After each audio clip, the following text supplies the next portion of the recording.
All right, so we've determined that all the way around the perimeter of the yard, from the gate to the gate, there is one primary travel tunnel that crosses the lawn. It is a little unusual to find it crossing the middle of the open yard, but it does in this case, and that indicates the primary source of mole activity around the structure.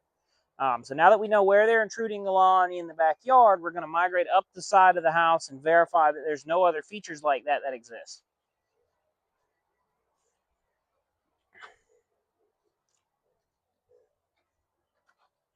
Okay. All right, so here we have another great example of a travel tunnel.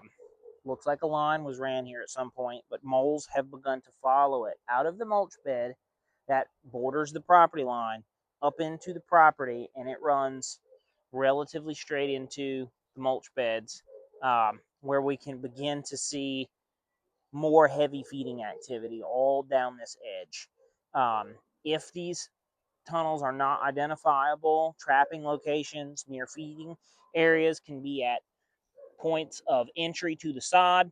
If we examine this sod edge, we're going to find a point of entry here and a point of entry here where the moles are coming into this feeding area. There's usually only 2 or 3 of those in a large feeding area. If there are no other options to trap, these locations are relatively good trapping locations.